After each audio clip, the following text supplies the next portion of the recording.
All right, we're a couple seconds late, but it's all good because we're here with y'all now. Right. As always, real quick.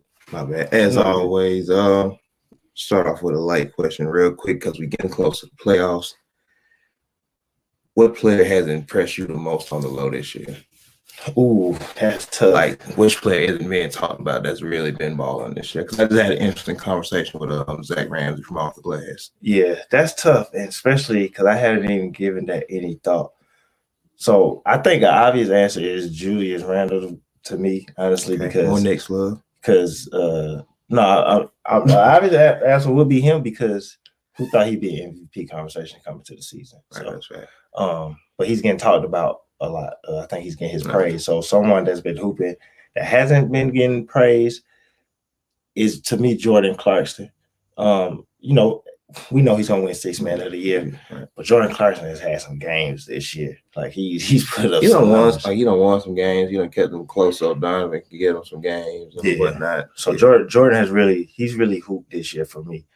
Playing in Utah, and I mean, even Donovan Mitchell might be a contender for that question also because he possibly might make All NBA, and we're not here. It's gonna be tough. It's gonna be tough, but he's in the conversation, and you got to give him that respect. No, yeah, sure. Definitely. Well, I asked you that because last night Giannis Antetokounmpo put up 40 points, 15 rebounds, and 5 assists on 75% shooting. He's the first person to do that since Barkley. Right, like scary, right? Yeah. And me and Zach was just, it was a quick conversation. He was saying, anybody else, that's doing that, because he's having another low-key MVP season, honestly. Yeah, shout out Steven from Breaking the Game. He's mentioned right Giannis a lot. But if it was anybody else, we would be talking about them being an MVP candidate, honestly, even possibly winning, honestly. Three in a row. So 3 in a row. Only Larry Bird, but whatever. That's why I was trying to is it Larry Bird? Larry Bird. But is Giannis not in the conversation because there's a thing that people believe called voter fatigue for the MVP? So I just think that third year, you just got to be your team got to be super amazing, right. Or you just got to be like Giannis has been amazing, obviously, and he's better at a few percentage numbers from this year than last year. Right. That's obvious, but I just don't think. I think he's not doing something I'm not surprised. Right. But I know one of the other things. Maybe that's my problem. Right. I didn't get to a response, so we're going to get the intros real quick. But he was saying, we have, because we don't look at, a lot of people don't look at him as somebody that can be the face of the league.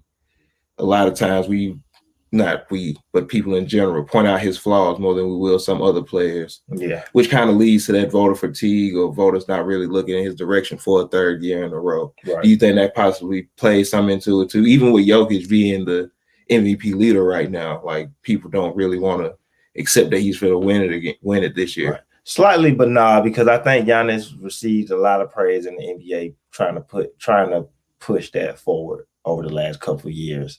This year, just not as much. I will admit that, but not necessarily. I'm not sure. I had to think about that a little more. All right. With that being said, I'm John W. It's Fresh X. And this is the Hoopers Morning Run. But yeah, we can come back to that. Go ahead. We can come back to that either on the podcast or the radio show, one or the other. Yeah, for sure. But we're almost at the end of the season. The last day is Sunday. Yep. It's been a pretty historic season if you think about it. Chris Paul passed Magic Johnson recently on the assist list. Got into the top 10 all-time scorer. I think you did say he had a chance at that and he could get there. No, you say he had a chance at 30,000, which he still does. Yeah. Well, I said both of them actually. Yeah. We said I looked at the numbers earlier in the year and thought that he had a chance to get there. So for sure. Of course, Stephen, his rise to the top on the 3-point list. Right.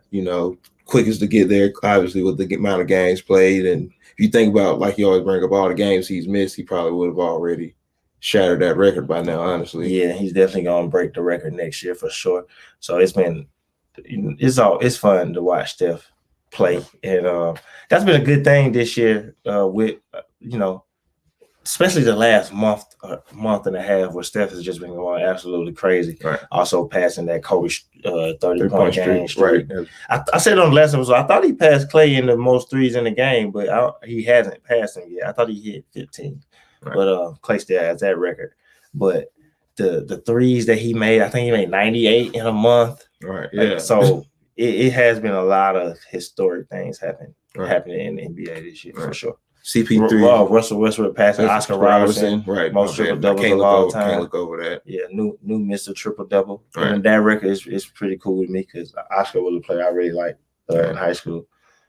So Westbrook is kind of the right player to do that though. We always said it was going to be another point guard to do it. For sure. Just somebody that was going to be heavily involved in the game. CP3, Chris Paul is definitely balling, and what he's done with Phoenix, what he's helped do with Phoenix this year, along with Monty Williams and Devin Booker, and the emergence of Mikal Bridges as a top tier 3-and-D player right now on the wing. I think Mikal is not even just a 3. I think he's leaning forward towards a two-way player for sure because he's made steps up offensively. He's not afraid to put the ball on the floor a little bit. Obviously, he does.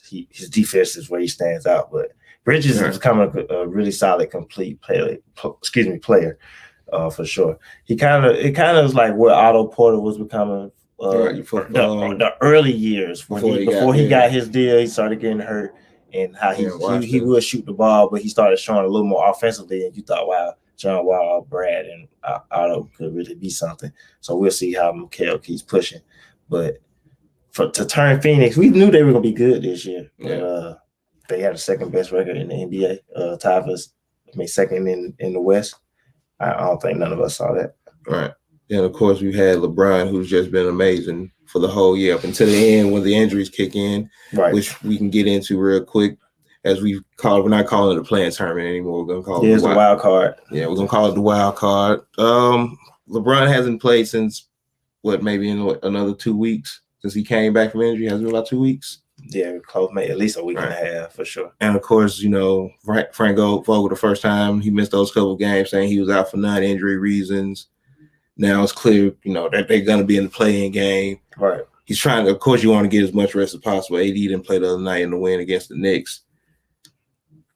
How you think they're looking at the wild card game? Whereas, they still all they need is one win, even if they lose the first one, they get another win and they're still in the playoffs. Which way you think they want to get the first win and just be the 7th seed, or you think they would rather play Utah in the first round? Right. If I was them, I would prefer to play Utah in the first round, honestly. Not that either matchup should fear, right? But just so you can avoid the Clippers in the second round. I wouldn't want to play the Clippers, meet them in the conference finals. So to do that, you would need to play Utah. But of course, they're gonna go into that and they're gonna want to win their game, and they're gonna win. I think I would take them over the Warriors that game. But I think LeBron is at this point because obviously he made his comment that he's never gonna be 100% again or whatever. But I just think that definitely is accurate for this season, right? Because I don't think he's going to be completely healthy because he's coming back early. Just being as an older player, and I've said this before on the podcast, I think, with his greatness, and people that try to say this is the best LeBron they've ever seen, there are people who have said that they kind of overlook the signs that he has been breaking down just because he's been so good. They won a championship last year, right. But he's obviously not what he's been before. And this injury is similar to the first year when with the Lakers, they were in third place. LeBron, it was a groin injury, right? Yeah.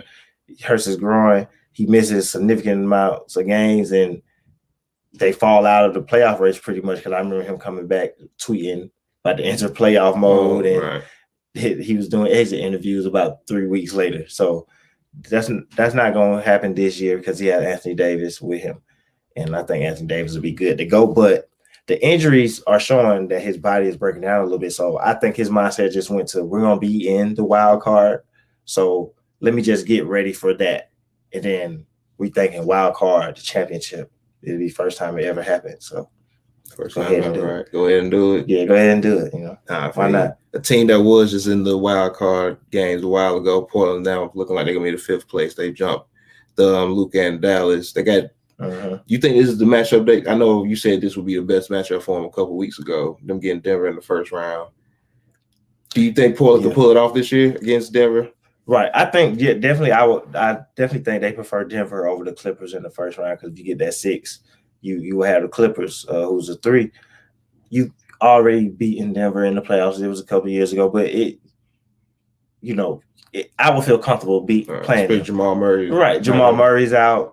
You beat them in a 7-game series with them having home court. So I think Dame will feel confident in that, especially though with Jamal Murray out and guards being your main thing, having him and CJ plus Anthony Simons coming off the bench. And even though Nurk isn't gonna stop Jokic, obviously you still have Nurk to throw at him. You got Cadner to throw at him. Right. So at least you got two players that they're gonna make him work. If not anything on offense, also, because Nurk is gonna be versatile and Cadner is a bucket. He's a double waiting to happen.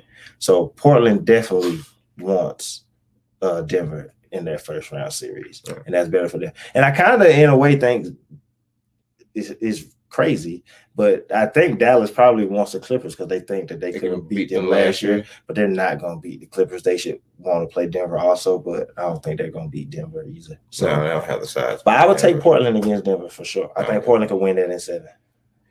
I think Dallas do. I don't know if Luka likes that matchup with Kawhi and Paul George. Yeah. Luka always likes to play the better players in the league. He's one of them players, like, he got to get out of that as a young player. He needs to grow out of that now, where he gets up for those matchups with LeBron, James Harden, KD. That's his direct opposition. So, Jokic, you a center. You're not guarding me ever. And that's like his best friend, too. People want to play on the same team together. Luka and Jokic. That ain't us. That ain't us yet. Where that's happening in Dallas? Denver. Luka going to Denver? I think Luka will go to Denver. That'd be cool. Right. But so he needs to he has to get out of that first and foremost. But that Clippers matchup, like I say, if Porzingis doesn't get hurt, a lot of people think they would have won the series last year. They wouldn't have first. But I think it'll be interesting with another year with Kawhi and Paul George, who've been playing. I think their chemistry has been a lot better this year, being able to play more games together and getting some practices in, both of them being a little more available for games. Right. Luka's I think he's been better this year than last year. He actually had like 35% from 3-point shooting this year. I don't think people realize that. He's been a much better shooter this year. I think he just had a slower start to this season. No, he definitely did. Coming on, I think he had a little playoff fatigue where, you hit a game winner, you take a NBA Finals favorite to 6 in a tough series, you're going to kind of let that go to your head a bit. Yeah, and I think their team too was just funny at the beginning of the season. Then Porzingis hasn't been available. Yeah. So the Dallas beginning of the season just was weird. Period. So I think Luka was forcing a lot of stuff. But to your point, with some of the success he had comes to the season, people saying he's a top 5 player, MVP candidate. You do gotta kind of check that as a young player, fourth year, third year in the league. Yeah. So. Third year in the association. So, yeah. Definitely, yeah. But what you taking the Clippers in, 6 again? I would take the Clippers in 5 over Dallas. I think the Clippers, they're low-key kind of my favorite to go to the finals, but I ain't made that pick yet for sure. But I would take them at 5. I don't think Dallas is I don't think they can continue with the Clippers in the playoffs, especially without Porzingis being healthy. I think Porzingis is an important factor to Dallas that is going to catch up to them in the playoffs. All right. And he just hasn't been available. I don't know what it is with Porzingis. I know that makes the Knicks fans happy because he didn't want to be there. But Porzingis, especially with this team where pieces just didn't fit, trading Steph Curry is less shooting around him. Right. Porzingis was supposed to be important for this team. Right. And he's supposed to be Luka's, not just like one of his role players, but his running mate. He's supposed to be his Paul George or whatever. He's supposed to be his second All-Star. Right. So that's going to factor into winning. And I think come playoff time, I think Kawhi is going to be focused. When Kawhi is healthy, if you kind of look at it, he typically makes it to the conference finals. That's the type of player he is. And I think this year would be a chance for Paul George to kind of try to find some of his early Indiana success because it seems like this year, even he set up for that this year. Honestly. Yeah, I think even this year he told himself to shut up and hoop, and that's what he's been doing. So he's definitely been hooping. Not an MVP candidate, but it's going to be hard to keep him off all NBA. Yeah, for sure. Especially because he's played more games than most of the forwards at this point that would be in his position. Honestly, I think good chance for him to sneak on the second team. I've seen a few people on NBA Twitter put him in their All NBA. So Paul George has had a great season. I know he has to show us in the playoffs. He definitely does have to show us in the playoffs. But I think he's trying to have a good playoffs. But I'm not picking the Clippers yet. But they're a team I'm leaning into and hate it. The NBA. we seen the Raptors win a championship. Anybody can win one, right? Yeah. They won a championship and now they rebuilding. Right. It's crazy. Shout out to the Tampa Bay Raptors. Tampa Bay Raptors, yeah. They gotta get out of Tampa next year. They gotta get back to Toronto. I think that's kind of something that affected them this year. Like somebody said, they basically had 72 road games because our Tampa Bay they did have 72 road games. Tampa Bay residents really cheering for the Raptors. Right. It's not like they were in just like I'm gonna just name a state that's closer to them, Minnesota, Michigan, or even just in upstate New York. Right, you know what I mean? Like they're in the South. Right, like they're in the South. It's crazy. Difference. It's like are there any Raptors fans in Florida? Period. So I mean, even if they started letting fans in the game, do they care? There's just something to do. Right. No. So yeah, they literally played. I think it was a test though to see about NBA expansion. I don't think nobody's thinking about that because they keep saying they want to add a team, and people just think the cities are going to be Las Vegas and Seattle, but like Tampa Bay is an option. Kansas City is an option for sure. Really? Kansas City, those are places where they have. City? Yeah, for one, they do. Yeah. But like it's a few places that that you wouldn't think that are going to be options, but yeah, that's thinking ahead. Yeah, definitely. Because I did see, I can't remember who it was. Somebody was talking about the team moving, possibly. Right, because remember, how New Orleans, they played in Oklahoma City? Yeah. I mean, that's how Seattle got their team. So they was like, oh, yeah, this kind of works here. So they didn't want to help build a new stadium there, so that's what happens. But on to the Eastern Conference. Philly put up a stinker last night. Yeah. Embiid finished with 4 points and 2 rebounds, his lowest ever. Ben Simmons, what did he finish with? I think he had 8 points, 1 rebound, 6 assists. Yeah, 8 points. 8 points, 1 rebound, 6 assists. Going into the playoffs, like that's not how you want to kind of end the season off. You think Doc gonna let this one slide, or he gonna, you kind of gotta let him know like we can't walk in the playoffs like this. Right. I think that's one where honestly you called him out because even though Philly has had a successful season, Embiid is probably going to be MVP. He's my MVP runner-up. Last night was their chance to clinch the number 1 seed, which they haven't had. So I think that's an important thing for this team.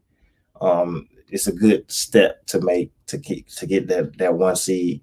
And Miami is a potential team you can see in the second round, which is possibly why you don't show certain things. But y'all know each other. Philly and Miami has played a lot over the last few years. They, obviously got the regular season games. Not last year, the year before. They played in the playoffs. Yeah. They've seen each other a lot. Even with Doc being a new figure over there in the East since he's been in the West, so him and the Spo matchup will be different. It's the same team. You gotta remember though, you did have Doc in Boston and against the Miami Big Three. Exactly. So he knows Doc. Yeah. Not that I didn't. They're familiar with each other. Yeah, not to say that he didn't know Doc, but this is his first time with this team, so I get that. That's true. Yeah. But they know each other. I just don't understand how those two. You had tough night shootings that happened. I don't even care about the 4 points. How did they have a combined 3 rebounds? That's just like not even trying. So it's like, why did they even play? Yeah. Honestly. Look hard. Like, even foul trouble, whatever. 3 rebounds is not going to get it done. Look like cardio. Yeah, basically. So you can't lose that game, and I think it's important just to show because the East is open. I know Brooklyn is a lot of people's favorite, but they're not. But came back. Right, but they're not finna walk to that championship. Brooklyn can do nothing with Joel Embiid, and that matters. It absolutely matters. They can't do nothing with him. Philly can shoot. Ben can guard. He can guard. He's not going to stop them, but he can guard James, KD, and Kyrie. Yeah. So, but there's literally not one player on Brooklyn that could guard Joel Embiid. I mean, you're going to try and throw DeAndre Jordan and Nick Clarkson at him. That's not going to work. If you put Blake Griffin on him, he's going to have 50. So it's literally nothing that they could even do. So winning, they're going to get the number 1 seed. But I just think locking it up last night when you had a chance just shows that you can't get a rest game. Right, exactly. And it just stands to show the East like we should be the favorite. Like y'all like Brooklyn, but we're number 1. So in fact, you can't lose to Miami like that. For sure. Yeah, that's true. But like I said, they're still right now primed to get that number 1 spot. And just speaking of that Brooklyn matchup, which should possibly be a conference finals matchup, outside of KD, James Harden, and Kyrie, do you think the Brooklyn Nets role players would like be good enough compared to Philly's role players? Because who's Brooklyn's? Yeah, because I think Danny Green's a seasoned vet in the playoffs. Seth Curry has seen some playoff action. Dallas last year, Portland the year before. Yeah. Dwight Howard, fresh off a championship run, been to the finals twice, now won one. Do you think Joe Harris and Landry Shamet and the crew will be ready for these moments where they have to step up? You're going to need Joe Harris to shoot 50% from three-point line in the playoffs as well. Right. I don't worry about Joe. Landry had a tough playoffs, but I would say Philly's bench is they definitely have more depth to me. Because Brooklyn is going to depend a lot on Joe. They just signed Mike Evans for the rest of the season. You got Shamet, Bruce Brown. I think Philly, the 76ers bench and role players period can extend with them, because after being in Joel, you still got Seth, you got Tobias. Shake is going to be a solid player for them. Matisse defensively. Right. Matisse Thybulle is another defender that's going to guard James and Kyrie, and he may even see some minutes on KD or whatever. And Thybulle is I don't think he's one of the top wing defenders yet, but he's one of the top defensive playmakers in the NBA. And I say it because he plays good, solid defense. He's definitely a great defender, right. But he gambles a lot. He takes a lot of chances. He's like early Tony Allen to me. Not that he's to his level yet, but when Tony Allen was a young player, the people that really know in the Celtics, he gambled a lot. He was aggressive a lot, so he got burnt a lot. But he learned as he went, because he did have that defensive mindset. He was a good defensive player, and he became what he became as a smart defender. So Thybulle, he's two years into the league, 3 years into the league. He won Defensive Player of the Year twice in college, so he's obviously playing his own. Right, playing his own, right. So he's obviously a great defensive player, but even in that zone, that shows that he gambled. You gotta gamble a lot to win Defensive Player of the Year in the zone. So he gambles a lot. So it works out for him, but then sometimes I watched some games where he, like Jaylen Brown, he just absolutely killed him one night. So it is there, but he's gonna be a factor in that. So I don't really know. Brooklyn's going to depend a lot on their big three, and you're going to hope that Blake Griffin. I think Blake Griffin gives you a good game every 3 games. So I don't know how much they're going to depend on him. He's been starting recently or whatever. But Philly's role players they may be better than Brooklyn's role players also. Of course, the X factor is Tobias Harris, who isn't on the same level as some of those names we named as far as KD and James Harden go, but he's having a great season, right? 20 a game, 7 rebounds. He's like that. He's like that role player that could be an all-star. So he's that almost all-star caliber player. Right. Yeah. Tobias is going to be important because he's going to provide scoring, and then even just defensively. But he's going to have to. I think the 2 most important players for these 2 teams, if they want to make it out the East. And I can't remember who I was talking to.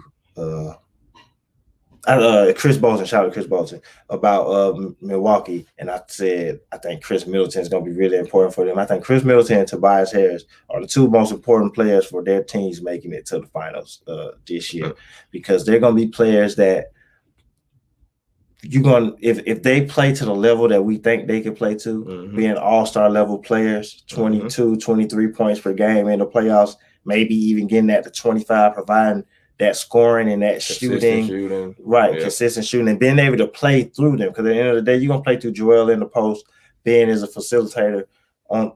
Offensively, you still need that wing player you can play through. Somebody off the dribble. Right, especially going with Brooklyn. And I like that their offense is they don't need a ton of dribbles. They just need some structure and give them the ball. Make sure they know how to think a lot, and they can just raise up and shoot a lot, and they're both solid shooters. So Chris Middleton and Tobias are 2 players I'm really watching in the playoffs to see if their team's going to make it to the next one, want to advance to the finals. I mean, right at this point, that's what they're looking for. They could be factors in them going to the finals. I know what I'm going to get out of Joel. At the end of the day, I know what I'm going to get out of Ben. We know what, even when Giannis struggles in the playoffs, we know what he's going to do. He's still going to shoot a high percentage. He's going to attack the basket. But he's going to struggle because I don't have to guard Chris Middleton because he's having a tough night. So 2 players can sag off instead of 1 now. Right, exactly. I know what I'm going to get out of Drew. Even if Drew isn't giving me 25, I mean, he'll be playing defense and he's going to provide some scoring for sure. Definitely. Did you see Drew say he was quoted as saying he could win Defensive Player of the Year every year? He could. I respect that statement. I do. I respect that statement. I definitely think he gets lost in the conversation. He's always missing a ton of games. I know the 1 year he missed games on purpose. I was going.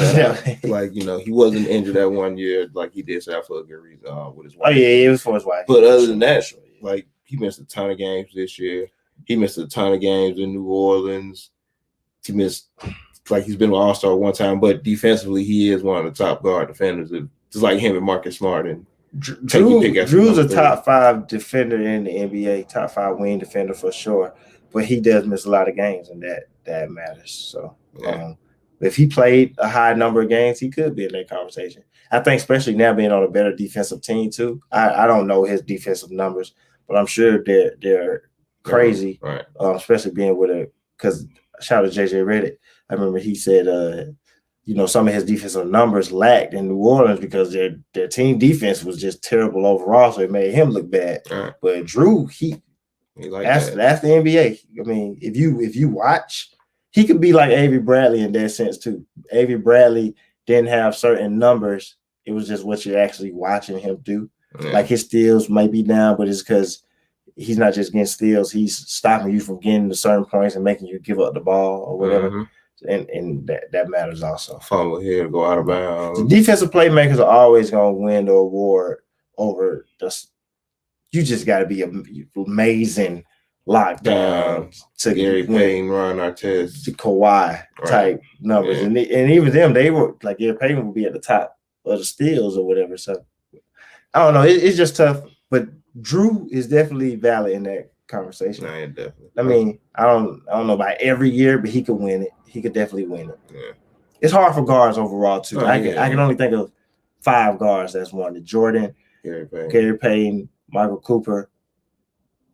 Well, they're forwards, but I was gonna say Kawhi and Ron Artest. Yeah. Those are the only defensive. What other wing guard defensive players won defensive player a year? If anybody knows that, right? Those are the only ones I know ever. Yeah. Everyone else is a like forward. Everybody else is a forward or center. Yeah. They don't really look at guards for defensive player of the year much. It's usually the rim protectors or the guy stopping because it's either the wing player you got to stop or the guy protecting the rim. Yeah. So those are always going to get the most looks, even though the point guard is the one who runs the system for the most part and gets the offense set. So if you can kind of offset that, then you should really get more looks at that. But I want to go to the Boston Celtics, who continue to disappoint people every week. And I was just thinking to myself, like, this looks like Philly from last year. I agree. Had high hopes they were good at the beginning of the season. I think Philly was the last undefeated team at home for most of the season last year. But then, they get swept in the first round by Boston, ironically. And now Boston this year, even though they had 2 All-Stars, Philly had 2 All-Stars last year, had 2 All-NBA players last year. Mm-hmm. Boston just can't get it together. And, of course, like, who do you move if you Boston? Because somebody got to go. I moved Danny Ainge. As always. Jaylen Brown is out for the rest of the year, so I think their season is essentially over. Yeah. I moved Danny Ainge. Honestly, he's hit and missed on. He's Jason. Obviously, you always got to acknowledge they won the championship in 2008. He drafted Jason Tatum. He drafted Jaylen Brown. Other than that, he hasn't done much. He brought Al Horford in. They didn't win much, and he didn't keep him. You traded some things. You get Kyrie. That pretty much just got you out of giving Isaiah Thomas a big deal, but you don't hold on to Kyrie. They let Gordon Hayward go. Yeah. Honestly, when they let Al Horford go, they haven't been the same interior wise. So you can really look at that as a negative mark too. Honestly. Kimball looked good his first year, but he's been hurt this year. He's just lacked to add size to the team. Yeah, Robert Williams does look promising though. Shout out to Robert Williams. Like I'm glad that I don't think they should have traded Daniel Tice to make him their starting center, but I'm glad that they finally made him their starting center. They just put Daniel Tice on the bench, but I've been saying for a while that I thought that he should have took that over. But I think Danny Ainge's run is over. I think somebody else needs to be there. I would say Brad Stevens was gonna go if he didn't sign that big deal. Right, like he's here till 2025, I think, because Right. his deal is up. Because Jaylen Brown's deal is up the year before his, but him and Brad Stevens and Jason Tatum contract ends the same year, so I think that's 2025. So Right. Brad Stevens isn't going anywhere unless they don't make the playoffs next year. Yeah, for sure. So as far as players, I wouldn't be surprised if like they entertain deals for Kemba. Excuse me. But I don't know if they necessarily move him. Yeah. You got to think if Is Marcus Smart a high value trade? I know they don't want to trade Marcus Smart, but I think he's probably the best option of moving a player because he doesn't have a lengthy contract right now. I don't think. Right. Like Kemba's deal is pretty sizey. Yeah, he got about 2. He got about 2 years and a couple 30 million. Right. Yeah, that's a bit sizey yeah, for quick small guard coming off AC. Not ACL, not ACL, but he had a knee. He had some type of knee injury for sure. So I think Marcus Smart might be their only high trade value player. So could you see Boston maybe trading Marcus Smart for something? Yeah, and I was going to mention Marcus Smart because you got to think he's about to get paid also. So what do you value him at? And then back to Danny Ainge real quick, like you let Terry Rozier go because of him and Kyrie didn't work, but I mean, now you see what Terry Rozier's doing. Shout out to Terry Rozier in the year that he's having. But I don't know if they would want to trade Marcus Smart. It depends on what number I feel like he's going to bring back in free agency. And I think that's where they would decide if they trade him or not. You definitely can't just let him leave in free agency, though. But Marcus Smart is so important to their team that, I mean, when he got hurt, that's when the team broke down. I think Marcus Smart. That was the end of the season. Right. He's almost as important as Jason Tatum. I think I think they would trade Jaylen Brown before Marcus Smart, honestly. I don't think they should. They should not. Spicy. Don't do it. But I think you can send them to the Hawks. Yeah, come on home, Jaylen. But I honestly think they would trade Jaylen Brown before Marcus Smart just because the defense he brings to that team and just the mentality. You know, he's kind of like he's a tough guy. Yeah, he's kind of their leader on the low. I think that's been kind of acknowledged that he's, if nothing, their emotional leader. He gets people up, and Marcus has been a solid player. So it just depends on what y'all will value, what they will value him at. Right. We know that honestly though, in the end, the only person in the organization, coach, GM, or president, basketball operation, player, the only person I think is safe that I can safely say they ain't going nowhere is Jason Tatum. He's the only one that I know. Anybody else, if something happens to them, I won't be surprised. Jason Tatum's the only one that's not going nowhere. Not for you. And before we get out of here, our Atlanta Hawks are the 4th seed. All they got to do is win out to hold on to that home court advantage. Yep. We were hoping for a Hawks-Knicks matchup because the Knicks didn't hold up their end of the bargain. Right. So right now we're looking like a Miami Heat matchup. Yep. I got us in 6. I think DeAndre Hunter coming back healthy, I think he's going to be able to challenge Jimmy Butler offensively and defensively. Yeah. I don't think the Miami Heat, if Trae Young is on, I don't think the Heat have a point guard that's really going to bother him much. Not at all. I think between Clint Capella and John Collins, that's going to be a bit much for Bam. Mm-hmm. Lou off the bench, Bogey starting or off the bench, Gallinari. I think where they have shooters that we got the same shooters, but our shooters got size on them. Like, it's a big difference in size between Bogey and Tyler Hero. I don't know Tyler gonna be able to guard Bogey in certain spots on the court. Yeah. Dino is the X factor clearly because Jimmy's gonna have to guard Trae some and Bogey some, and DeAndre Hunter, who's gonna guard Dino. Right, for sure. What Miami have on Atlanta is just experience in the playoffs. That's true. But going into that series with our players healthy, outside of Cam Reddish, I'm not sure if Cam is going to play. I hope he plays. But if Cam comes back, I think it could go 7, honestly, because Miami is a different team with Jimmy on the floor. But I'm taking the Hawks in 7. But yeah, I'm taking the Hawks in 7 now. They could beat them. Yeah. You got, for one, guard play. Our guards are better than their guards. I think defensively.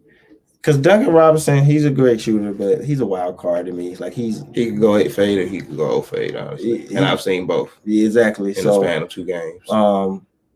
Kendrick Nunn, he disappears at times. He's playing good right now, though. He is. He disappears at times. It was a reason that Miami was trying to climb out of the East, and they were only missing one player pretty much Jimmy Butler. Tragic is in and out the lineup always. Right. Bam has been the most consistent factor in Miami. And although I think Bam is a really great player, I think their run kind of shot Bam a little higher than he really is. Have people saying he's better than JoJo. That's the only reason I just made that statement. So, yeah, because Bam is really, really good, but he's not the best center in the NBA. And I think having multiple players to put out there on him will be helpful. They will have to stop Capella on the boards, which seems impossible this year. Every other night I look up, he has 20 rebounds. Yeah. I think he had 22 the other day, 11 and 22. But it'll definitely be a good series. Coach Spo has become one of my favorite coaches in the NBA for sure. Him and that Nate McMillan matchup will be solid. But I would take the Hawks in 7. Yeah, 7 sounds fair. Like I said, it's just going to be of course Spo's going to come up with a good strategy, but I think we got more offensive players than they have defenders, honestly. Yeah, and then I didn't even mention Kevin Huerter as a shooter. Exactly. And then having Bogdanovich, so honestly, it's all right, if Jimmy does take away Trey, I think that's going to open up more for Bogdanovich. Because it's going to be a smaller guard on him. Exactly. So that'll be a key factor. And then, like you said, having Gallinari, the size that he has, the shooting, he's the guy that you can throw the ball to and get a bucket. And then the smaller player on him. Right. And then DeAndre Hunter being back is just going to be a factor, period. Because even if he doesn't have it completely offensively, which when he came back, he still looked good on the offensive end, he's going to have it defensively. Right. And that's going to be an important factor for guarding Jimmy Butler and players like that. Miami Solomon Hill look playable. They're solid. I was gonna say that about Tony Snell. Right. Miami, you're hoping you're getting something out of Iguodala and Trevor Ariza.